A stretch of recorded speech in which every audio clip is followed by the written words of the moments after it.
So it's all for play for still. I think so. Do you want to bet against us?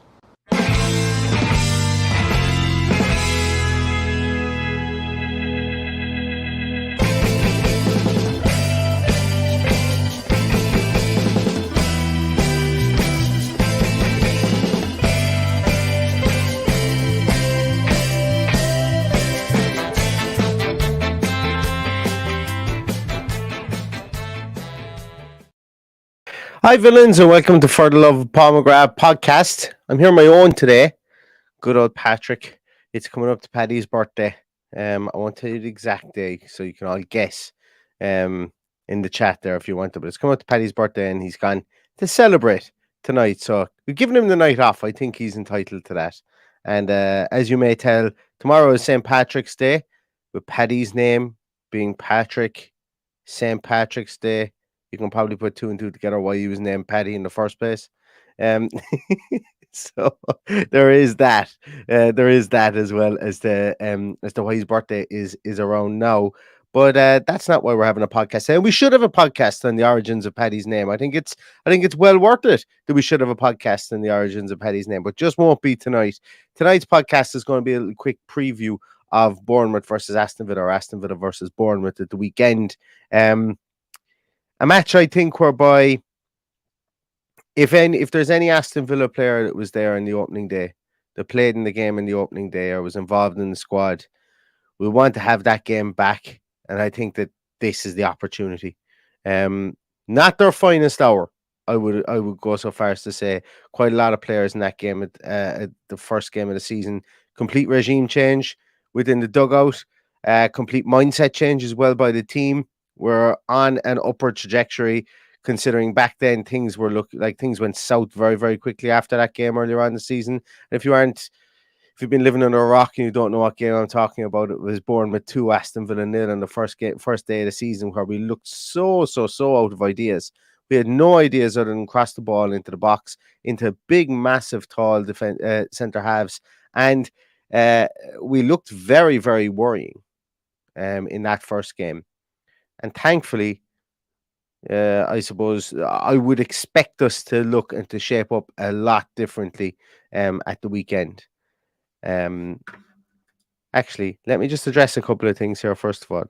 Yes, Ronan has asked here, painting? Yes, my lovely wall. My wall has now turned a lighter shade of claret since you guys have been with me last. It was annoying me because the white looked dirty behind me, and it was annoying me every time I did a podcast. So for anybody who's listening to this in the audio podcast, used to have a white background here behind me, photographs and pictures and jerseys on the wall and stuff like that, but I've painted it a kind of a dark red color, so it's now less distracting for me, and I'm actually now sitting directly in the middle of the screen as well, which is a bit different.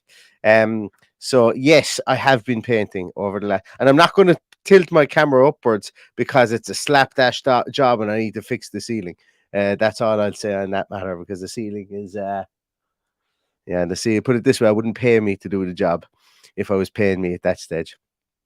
So I don't Bladinator says, did you know St. Patrick was English? I didn't, because he was Welsh. St. Patrick is Welsh. He was a Welsh sheep farmer who was, as far as I'm aware, and he came over here and he spread the word. He got rid of the snakes over here in Ireland as well. That's why we celebrate him as well. So I'm just looking as well here. I've just got my TV on here as well. I'm after seeing Pedro Gonzalez score an absolute belter, like Naeem-esque chip in the Ramsdale from the middle of the field. What a great goal. And I hope, if some of you guys haven't seen the piece I did on Pedro Gonzalez, and I'm reliably informed that's how you pronounce his name, you can go back and look at it on YouTube, on our YouTube channel.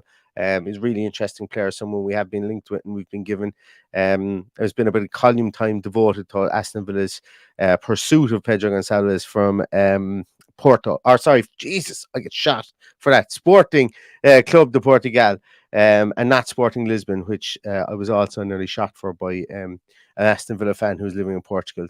Warned me not to call it the Lisbon word. if I was ever discussing it. But anyway, I'm very tangential today without Paddy. I'm off on different tangents all over the place. So let's get back on track. Aston Villa play Bournemouth at the weekend, a 3 o'clock kickoff.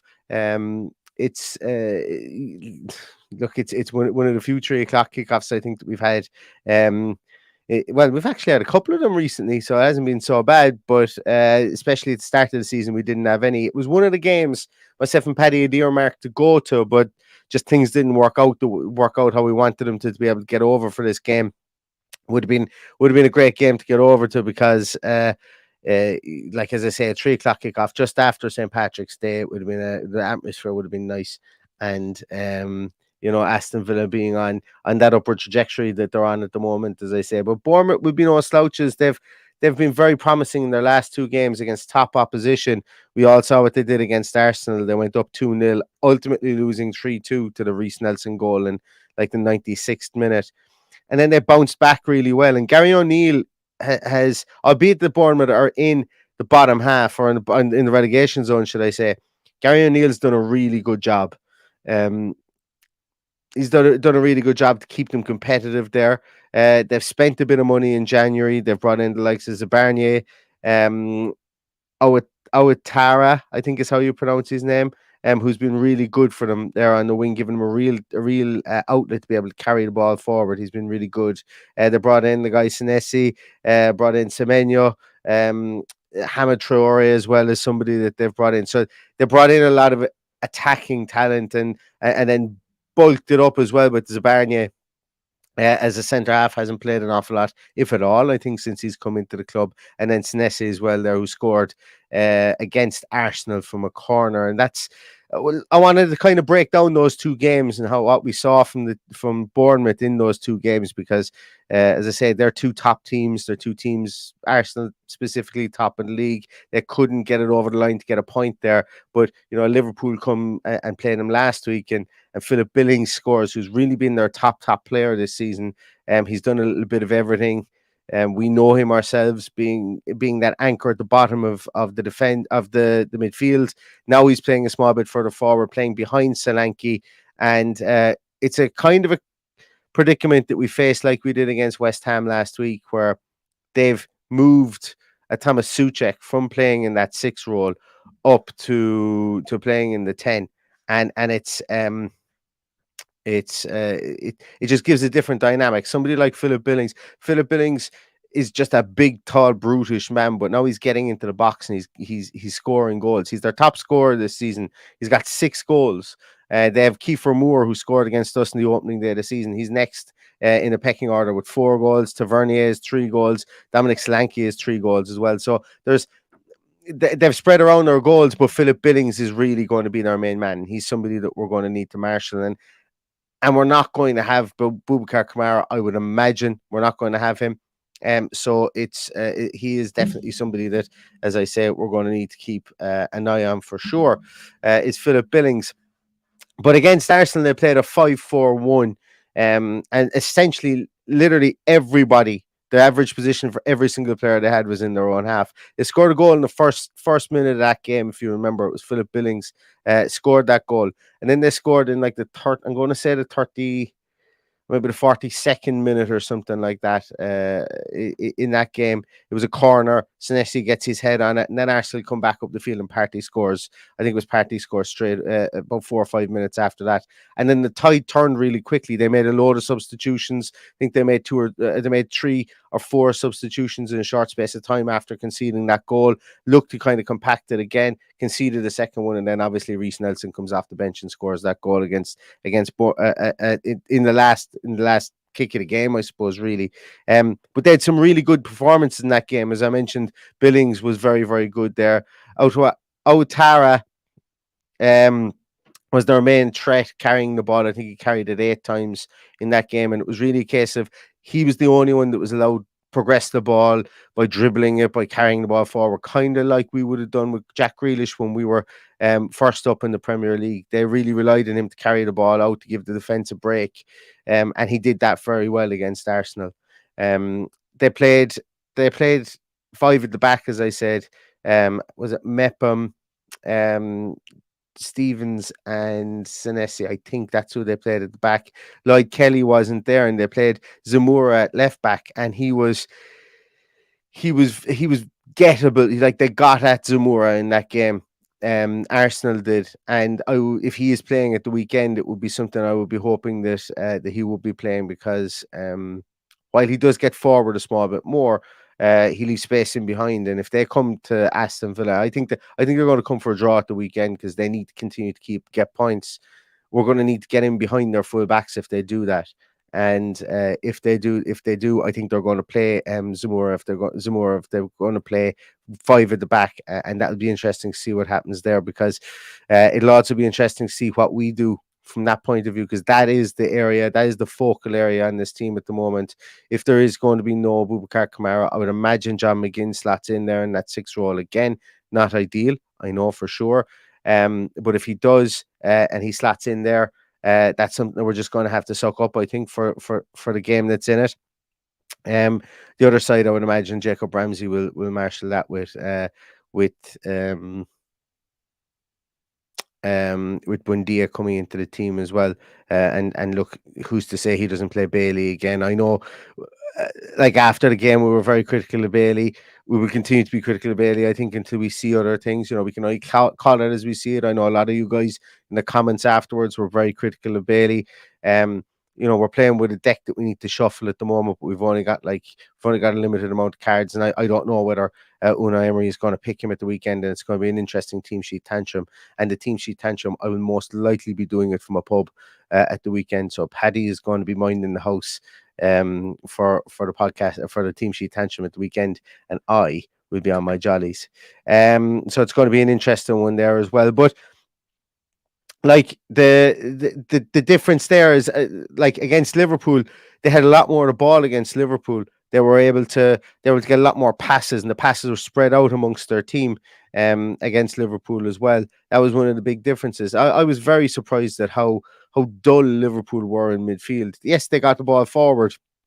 Liverpool should have won that game at the weekend. Salah hitting the woodwork, and they fashioned some really, really good chances. They just couldn't get the ball in the back of the net at times. Saying that, it's no slight on Bournemouth. They had to defend really well, and they did. They defended very, very well, but they had a lot more ball than I expected them to have. Having seen Arsenal the week before, where Arsenal really dominated the play there, I thought that the Liverpool would go and do the same against Bournemouth. That was not to be.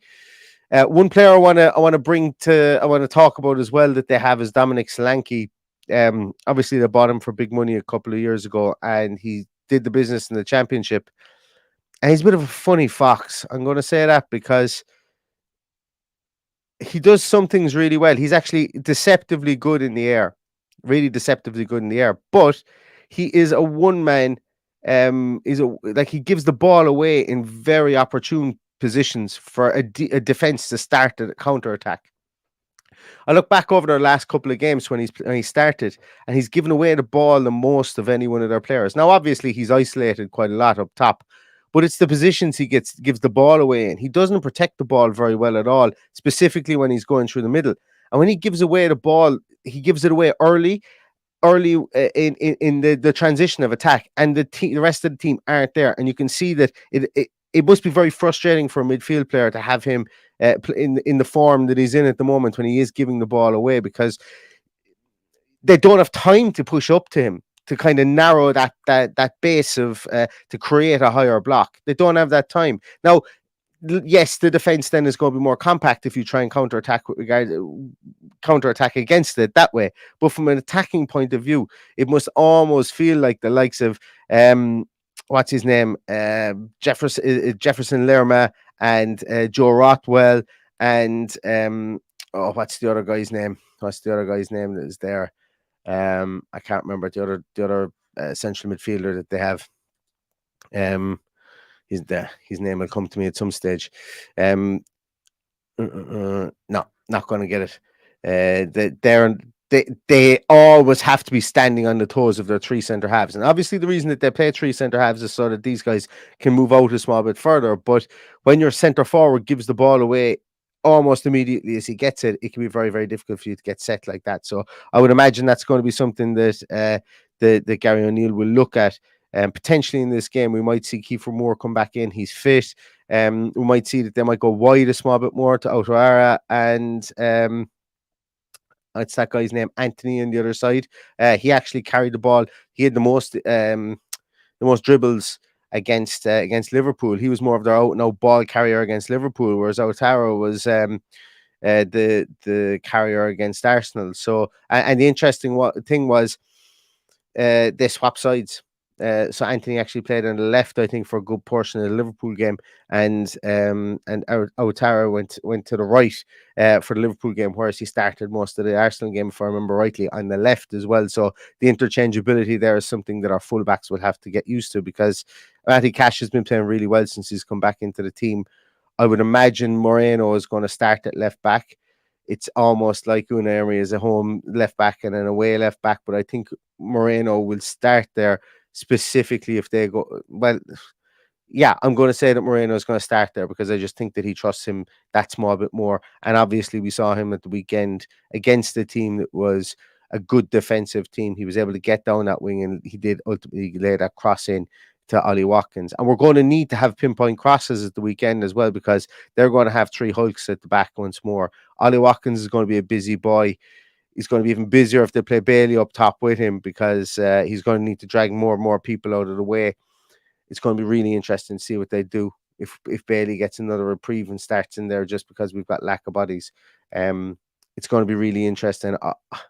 I don't see, and I know a lot of people in the comments. I'm going to get your comments in a moment, and a lot of people in the comments will be calling for John Duran.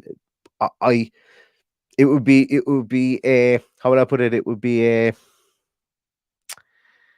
move from the mean for Unai Emery, I think, to start him. But I think it's probably time to start thinking about giving him more minutes to see what he can do in games, specifically if we're not getting that lightning attack, counter attack from Leon Bailey, because if the ball is going to continue to break down with him, it's going to be an issue for us going forward as well. Let's take a little look at some of your comments. James Byrne, thank you so much for that. I really, really appreciate it. Soupy Mark asks, is Paddy chairing his Daniel O'Donnell fan club meeting tonight? He is, yeah, absolutely. That's what he's doing. He's glad to see his parents in Dublin tonight, so we give him the night off. Didn't want to be ruining it as well. Pete Tandy asks, will Carlas get a run out? Interesting one. I wonder will he. I wouldn't bet on it. I would imagine that Unai Emery is going to want to have somebody. He might get a run out for us to play three at the back if we're up 1-0 in the 86th minute or something like that. But I don't imagine that Unai Emery is going to change one of our centre halves mid-game to give him a run out, if that makes sense. It doesn't strike me as that would be something he would do. AVFC Stato, great to have you in, Stato. It says Aston Villa have won 3 of their last 4 Premier League games played at 3 p.m. Excellent. That's a great statistic to have. I saw a statistic actually, Stato. Let me know if I'm right on this one, and you might have put it in the comments already, but Aston Villa have won 6 games. Did I read it today? Aston Villa have won 6 games at Villa Park this season. Only 7 teams in the Premier League have won more at home than Villa. It doesn't feel like we've won 6 games at Villa Park, but it would feel to me that more teams should have won more than 6 games than at home this season. But I suppose that just goes to show how much of a gap there is between the top and I suppose from even where we are and the teams below us at this moment in time.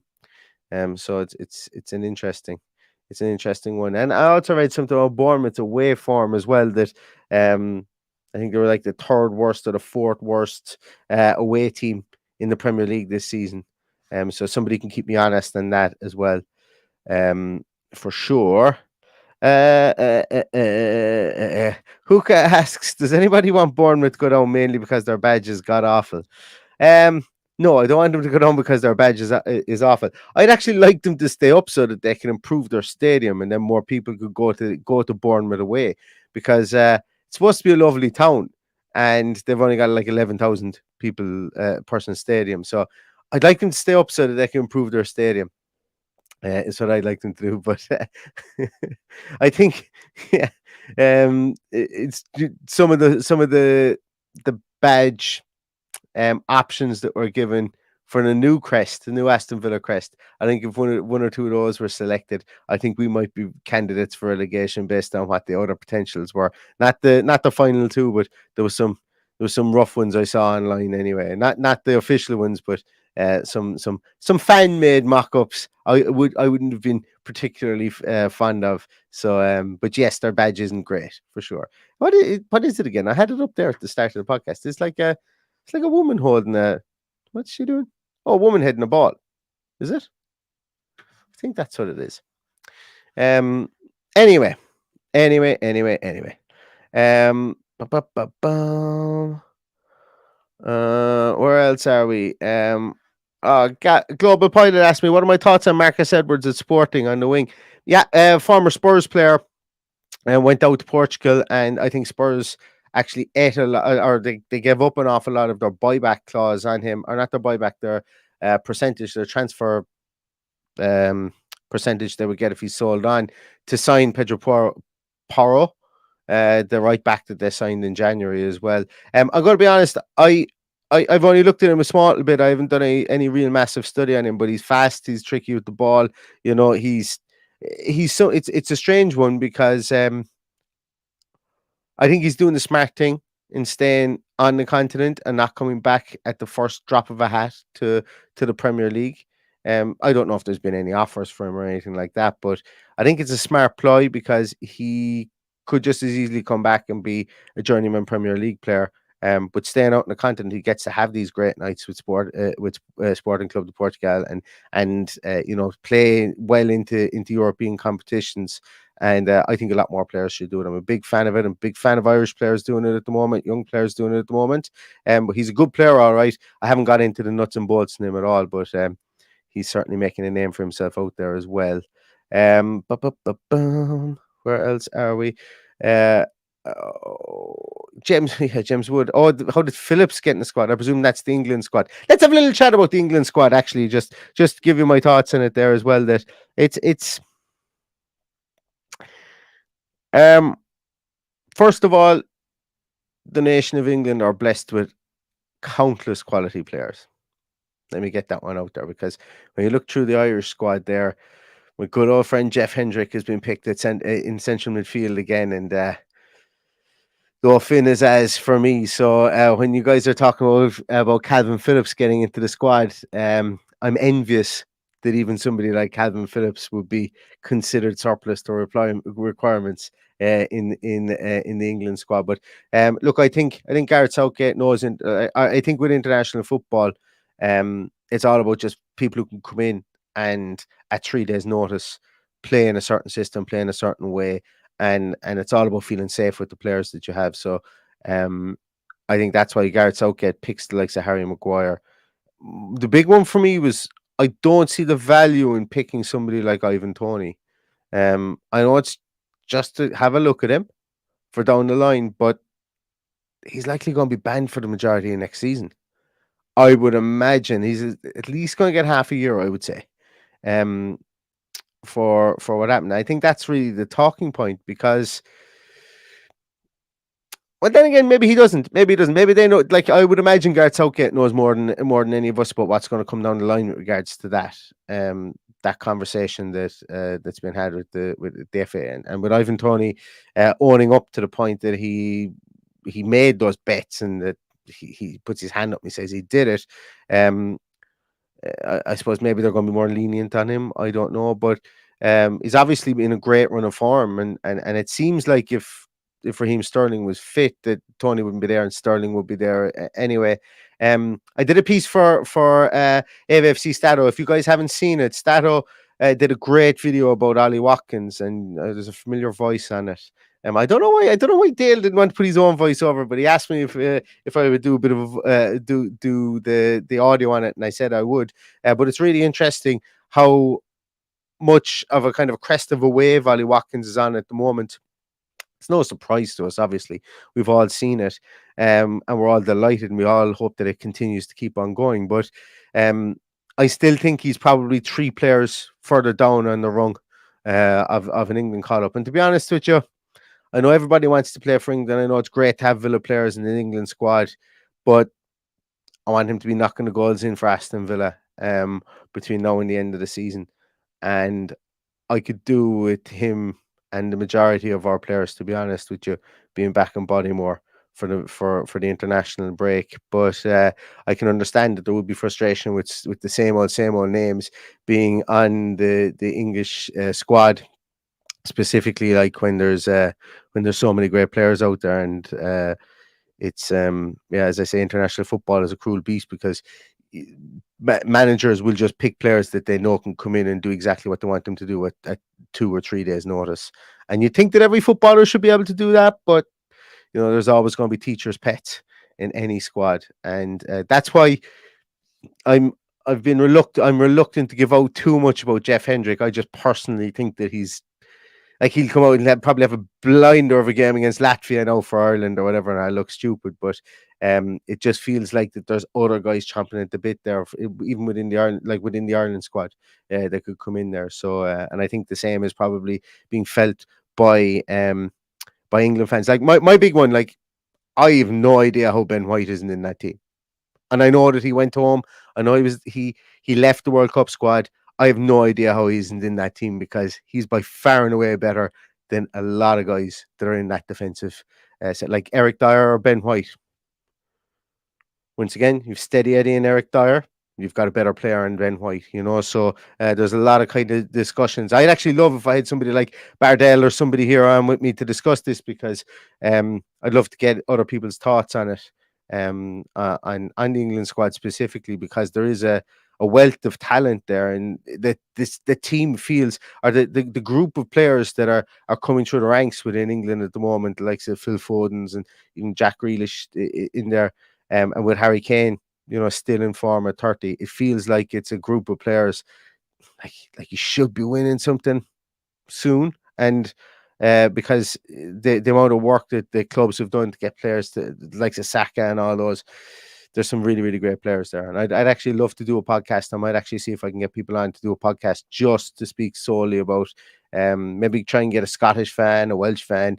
We get Paddy in to do Ireland, and we get somebody in to do the English team, and we maybe get someone in to do the Northern Irish team, and we just have the Home Nations podcast to discuss the international setups and see what the story is, and I can moderate it. That might be a nice thing to do in the future. But anyway, I've gone on too much about that. Back on to Aston Villa and Bournemouth at the weekend. I think it's going to be a real cagey affair. I still think that Bournemouth, like a point could be worth gold to Bournemouth at the end of the season, given their poor away form. I think they're going to come here for a point, play 5-4-1 again, leave Solanke up top on his own, maybe break with Anthony on the left and break with Outara. I pronounce his name wrong the whole time, so I do apologize. But I imagine they're going to try and break with pace, try and catch us somewhere along the line there. Big thing is don't get bullied in midfield. We're going to need to move the ball quickly in midfield, and the second thing is who's going to be that another that's going to be up top alongside Ollie Watkins. I think we're going to have to keep an eye on that for the team sheet tantrum, and we will be here with a team sheet tantrum at 10 minutes to 2 on Saturday, and we will be here for every one of those every name on the team sheet and try and break them down on both sides, and Paddy will be back for that as well. So I'm going to leave it at that, guys. It's yeah, geez, I didn't think I'd be able to talk for 30 minutes or the bones of 30 minutes without having my old mucker with me, Paddy.